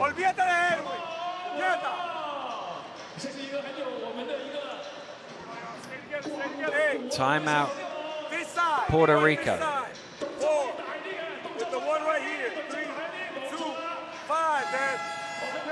Well, he had that timeout in the, you see they've not scored for 2:17.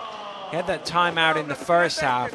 They came out of it and got 9 very quick points. They could do with another little spell like that. Yeah, and one of their strengths, I've been saying all game, is they attack the basket from the point guard position. But attacking to score is one thing. Attacking to create a shot for someone else is another.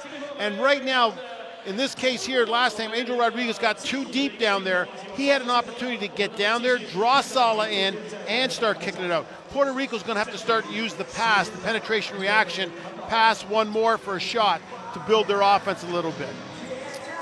Well, in Group D, Angola have beaten Philippines 84-81. Poland have beaten Cote d'Ivoire 80-63. The other game going on in Group B, Korea and Nigeria, who both come here for the classification games.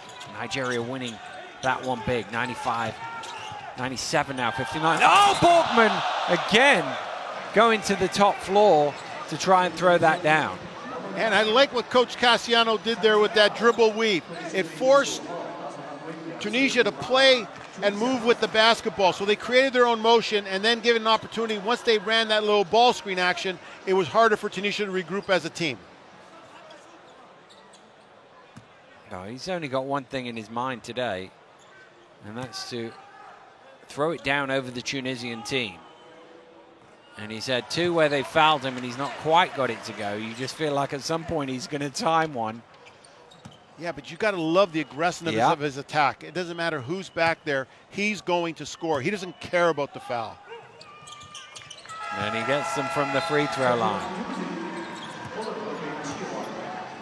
Mohita in. Clavel out. Puerto Rico down 6. Well, this group started off in a blaze of Puerto Rican 4th quarter comeback. They're not in as big a hole this time around, but they still need to come from behind. Abeda. Good deflection. Puerto Rico with the steal. Brown dumps it off to Borkman, and he loses it. Needed to go up first time, I think. Look at Mejri playing point guard. Looking like Bob Cousy out there. It's going to be a turnover on a backcourt violation. Michael Roll trying to argue the case from where we're sat. It looked like he tipped it. Coach Palma's thinking, we're doing great when we move the basketball. And Salah just got a little carried away there, created the double team, and then put his team in trouble. I think it was the oohs and the ahs of the fans as we have another look at that. Almost encouraging him to keep going. So they're coming back. Remember, it's only a 14 on the front court, so Brown fires up for 3. Good save. Brown driving, dumps it back to Mahika. Just couldn't quite grab it in flow. Brown again trying to keep it alive. Clemente was in there. 3 for Puerto Rico, halves the deficit. And man, I'm going to go back to Mojica making that save and reading where Brown was going to be. He did this in the 2 games ago in the 4th quarter when he came in. Gave them just a little bit of excitement. Defense, the cry from the Puerto Rican fans behind their bench. All on their feet. They've been on their feet for most of the game, and they were certainly on their feet when this one went in. Yeah. Easiest 3 to hit is an inside-out pass. You're stepping in, you're stepping at the rim. Good offensive rebounding by Puerto Rico. Well, his tournament was highlighted by that 4th quarter in the first game. He hasn't scored a ton of points other than in that 4th quarter, but he might do it again on the shot clock buzzer. Oh, ball is loose. And it's going to be a Tunisian possession.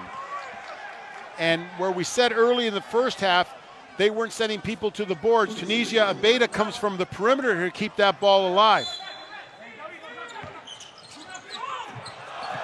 Nice.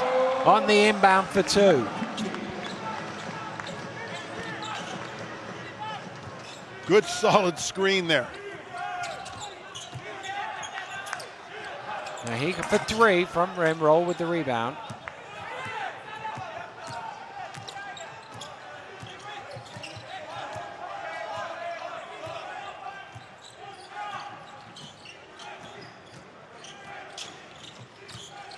Benronda. Again, it's late in the shot clock for Tunisia. Brook tosses it up. What a great job that is from Clemente on the rebound. The transition for Bortman for 2. Yeah, it's so tough, but you're absolutely right. Clemente got all body on Majeri and put his DNA all over him and earned that rebound. Then there was a great kick out because he went to the wing quick with the dribble. Gap back down to 3. Roll trying to double it. Bortman with a great rebound. Here come Puerto Rico in transition. They got all the shooters out in front. Brown, Bortman on the trail. And he just ran in the Majeri. Offensive foul call. And you could see that happening in slow motion. As soon as Balkman picked up the ball, Majeri set himself up and just knew he was going to get it.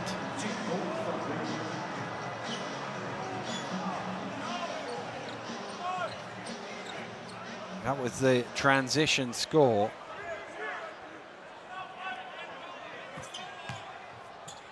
Bortman having himself a ball game today, despite that foul. In double figures for the first time in 5 games in the World Cup. And what a terrible bit of play that is. It looked like Abeda just tripped or slipped on something. Brown for 3, trying to tie the game, unable to. Big shot for Brown there because they haven't really shot the ball from that position today. 5.5 to go.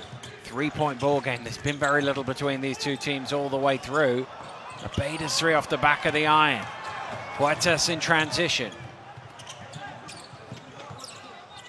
Bortman on the trail. Huertas comes and gets it.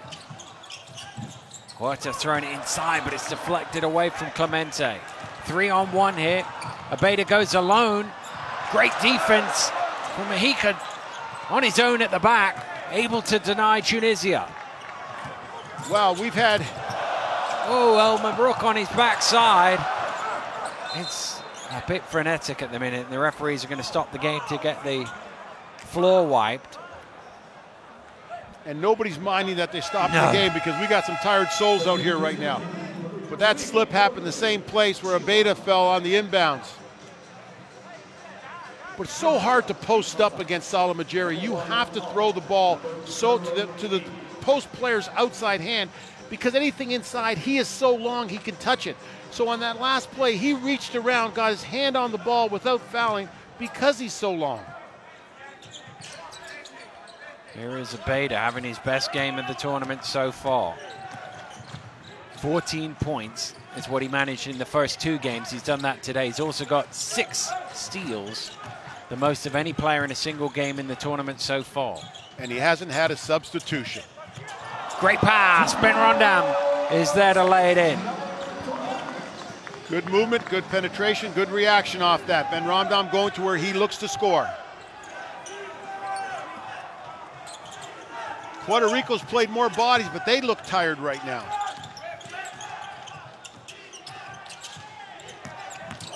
But there he goes again, and once again it's a charging foul. And a lot of this is straight scouting report. Tunisia's looked at it and they said, okay, look at Ballman's shot charts. Look where he's going to score from. He's going to come. It's going to be a rhino situation. You've got to be prepared. Until he stops and kicks it out to somebody, we got to rotate and cover down and look to take it. Well, Coach Cassiano is just shouting over to him, that's 4. That's 4. He's going to leave him out there with 4:15 to go, but he's just got to be careful. He's got to walk the line, particularly at this end of the floor, with the crafty Ben Rondam up against him. His roll. Trying to get it to Ben Rondam, but it was too high. And an unforced error gets Puerto Rico back the ball. They trail by 5. And there's still 4 minutes to go. And no one more upset than Michael Roll on that situation. He had the good read, it just a missed pass.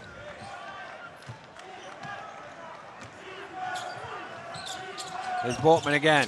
Dumps it off this time to Collier with the rearrange. That almost went in. Is it?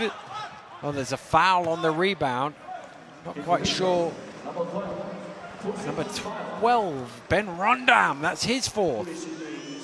And that started with Ben Rondam taking I thought, a bad gamble on the entry to the high post there, because all of a sudden now it became a 2-on-1 with 2 bigs on Salah. See if we can see it here. Oh, it's just a little push in the back of Collier.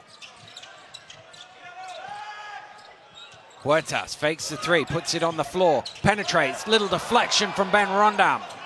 Puerto Rico just tends to want to get closer and closer.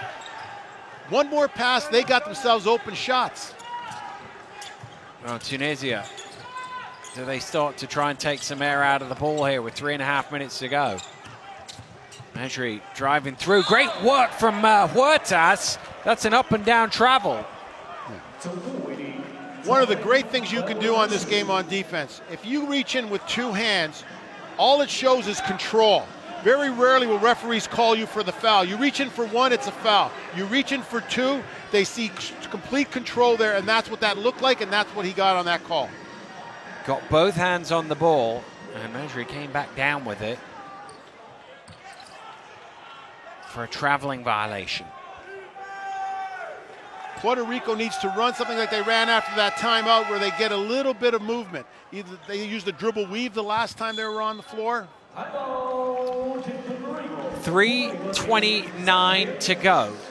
Puerto Rico 59, Tunisia 64. The winner advances to the second round of the 2019 FIBA Basketball World Cup here in China. And timeout has been called. Winner will head off to Wuhan with Spain to join Serbia and Italy. Coach Cassiano's been very good on his timeouts this tournament. Look for him to run something where he's going to get a shot. He's going to work for a shooter right now. You get the ball. There's nothing. Hand off with Gary. And we get him in a pick and roll. Now,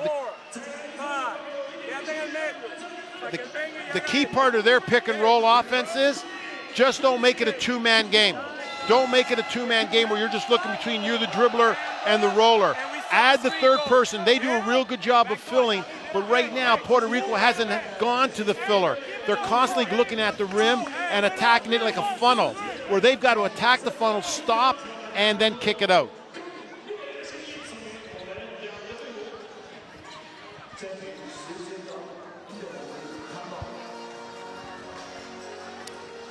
Teams making their way back out on court. And at this time of the game, it's not just about playing, it's about being mentally tough. Guys have to talk. You can't have the breakdown that we saw in that last video on the inbound play.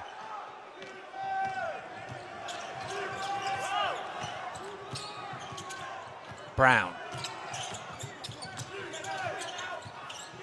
Clavel penetrates, dumps it off to Portman. Portman's there off the glass. Can he tip it in? No!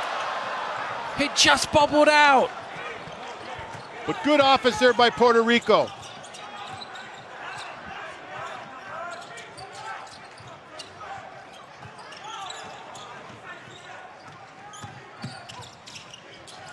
Down inside. Kicked out for three. Rims out. Ben Rondon with the rebound. The ball movement created a situation where Puerto Rico couldn't get a good box out. They were chasing the ball, even on the rebound.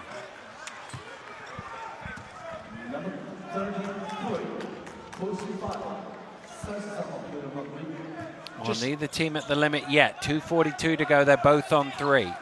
But you like the aggressiveness right now of Tunisia.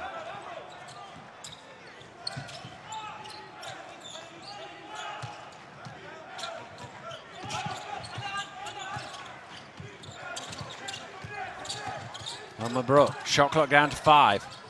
Oh, Ben Rondon's open. Oh, but a recovery from Boardman, forcing the 24-second violation. It looked like an easy layup, but Boardman recovered and denied Tunisia. Talk about a defensive stop. Talk about getting some energy from the defensive end here.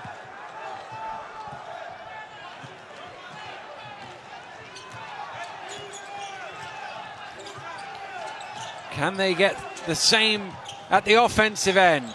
It's into Collier. Collier lays it in. It's a three-point game. And a great catch by Collier.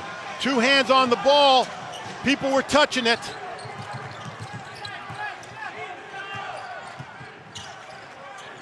Roll. Gets it back.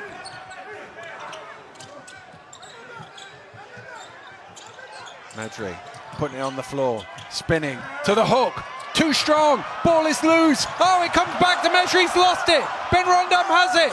He's missed. And Puerto Rico come away with it. Brown. Huertas for three. Ties the game. He's doing it again.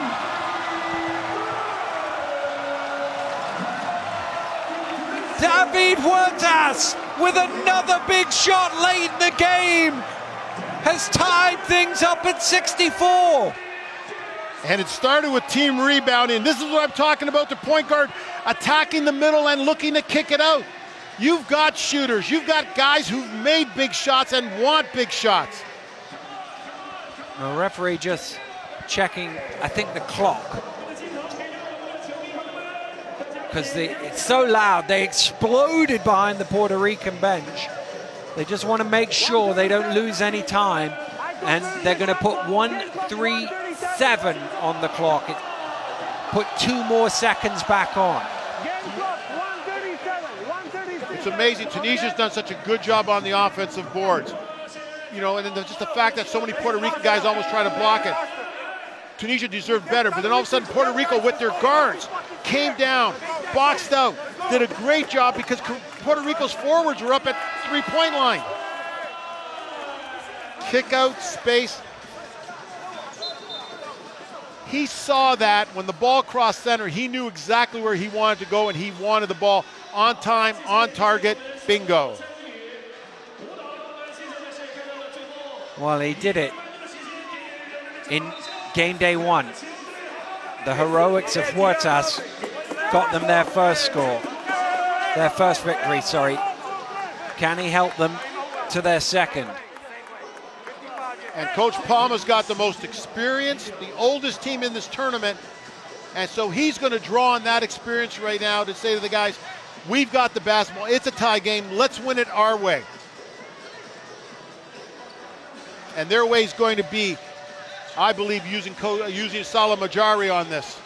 They got to make sure that they don't get caught with pressure or get caught pounding the basketball. They got to go to move the ball. Full court pressure coming from Puerto Rico. Trying to either force a turnover or at least make them late in the clock before they do anything. Well, they sort of drift back a little bit on the inbound. Roll has it. Hassle by Brown. Round the screen. Over. Ben Rondam is open for three. Misses. Clavel with the rebound. 80 seconds to play. Good shot there. Good offense. Work the clock. You got an open shot. Nothing better than that. Oh, Huertas is running around screens. Here he is. Gets another one. He's got to shoot here. Shot clock getting low. Needs to go up. Driving. Tossing. Missing. Clavel tips. No. Tunisia have it. And good job by Salah Majari there on the perimeter, guarding him, forcing him into a tough shot. 45 seconds to play. We're still tied. Roll. Penetrates in. Kicks out. Mabrouk. Off the glass. Too strong. Ben Rondam with the offensive rebound. 4 on the shot clock. Mejri fires up from the half. Clavel with the rebound. 25 seconds left. Tied game. 5 seconds between shot and game. Brown's going to run it down. Everybody getting to their feet here in Guangzhou.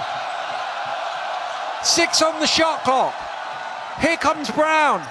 Brown, step back for 3. Oh! Can you believe it? What a 3 from Brown! And with 5 seconds to go, Puerto Rico take the lead. He called the ISO with 15 seconds to go. Ball screen was coming. He rejected the ball screen, told him to go back. I want this one-on-one.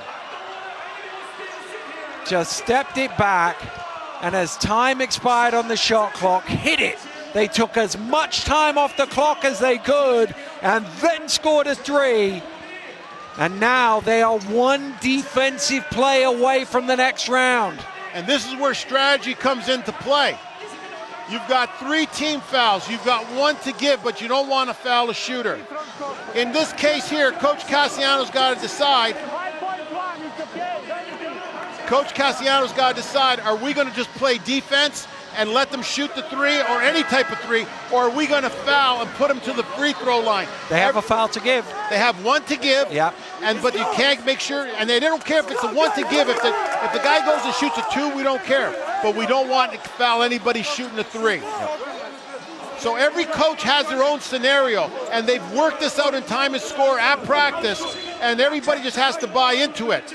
On defense, you're switching everything because everybody's a 3-point shooter. Well, he's certainly a 3-point shooter. What a shot that was. And the fact that the game was tied, Roll had to defend the drive, and so the step back was an easy setup. Here we go then. As the Puerto Ricans celebrated that shot, we've come back out. There's just some clarification from coach. Eddie Castano on the sideline, not quite sure what it is. I'd rather have Brown put pressure on the basketball than just turn and look. He's looking for a screen and possible switch on it.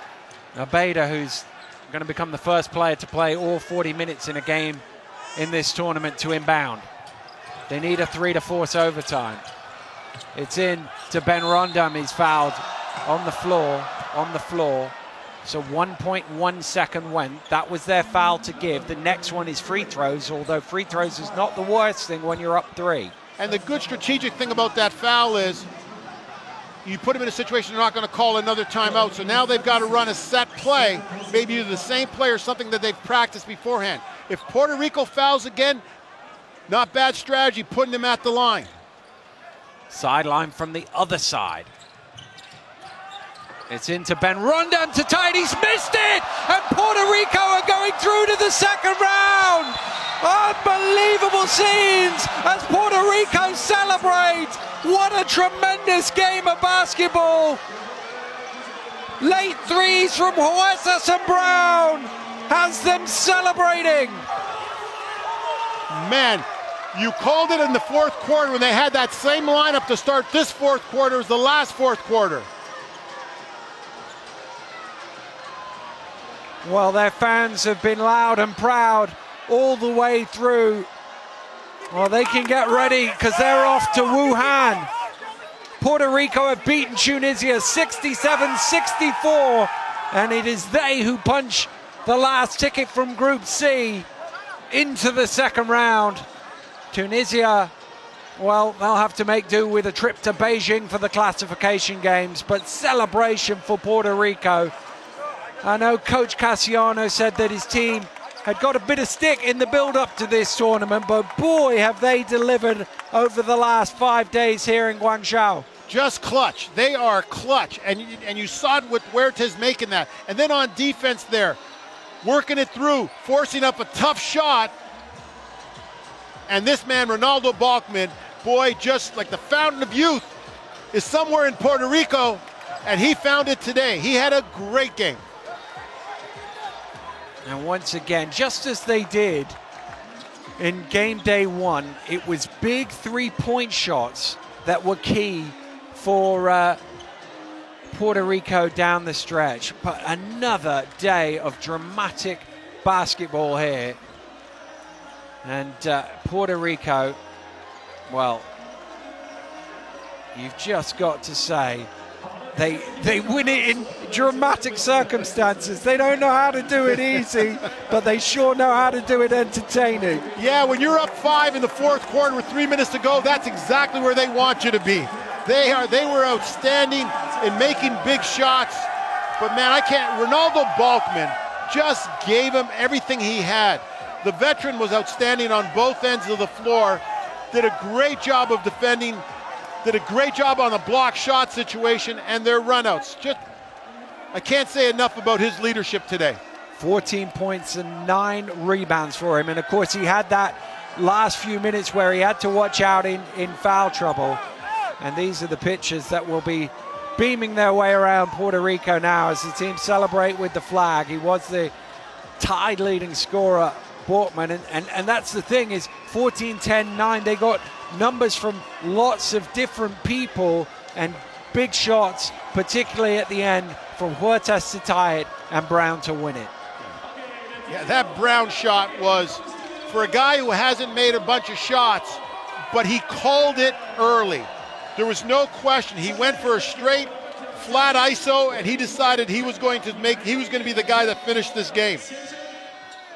Well, as we look back on the drama of the last hour and a half or so, it's congratulations to Puerto Rico, who through to the second round, and they will be heading off to Wuhan, where, well, they have the unenviable task of facing Serbia and Italy, who both looked mightily impressive in the first few days. They will head there with Spain, and as for Tunisia, they go to Beijing for Group N with Angola, Philippines, and of course Iran from this group as well. And still plenty to fight for them in terms of Olympic qualification. Remember, the leading African country here will go through still to the Olympics, and that's been their target from day one, and they still have a shot at that. Yeah, and so they have to regroup real quick.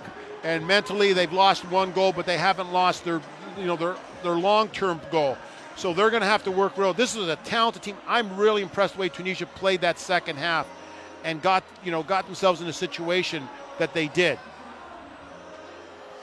Well, it looked at that stage with 4.5 minutes to go, like it might be Tunisia's day. And then when Portman couldn't quite convert that, well, Coach Cassiano there, the reaction tells you it all. This was a big score as well. He could have easily turned that ball over, but then it came down to the 2 threes. First from Huertas to make it 64 apiece, and they were jumping and dancing on that one. And then, moments later, Brown with the dagger to win the ball game. Brown had the biggest assist of the game and the biggest shot of the game. And the celebrations began then, and they will continue for those fans, I'm sure, for many hours to come here in Guangzhou. And then they'll be trying to work out what's the easiest way to get to Wuhan for the second round so they can get behind their team up there. And boy, it was a tremendous game of basketball. And we will now get confirmation that Puerto Rico and Spain will both go through. We'll find out the order. Spain playing Iran at 8:30. It's just over 2 hours from now local time. And Tunisia and Iran will drop into the classification games in Beijing, where they will play Angola and the Philippines. Well, Wuhan, watch out, because the Puerto Rican fans and Puerto Rico in basketball, they're coming, and they're going to multiply. They are coming in. They certainly are. For Joe, I'm Daniel. Thanks for watching. We'll see you again very soon. Goodbye.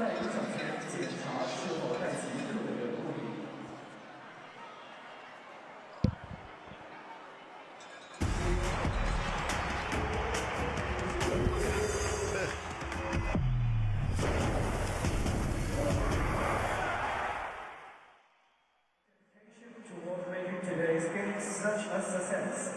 Without your hard work, this amazing competition and memories will not be possible.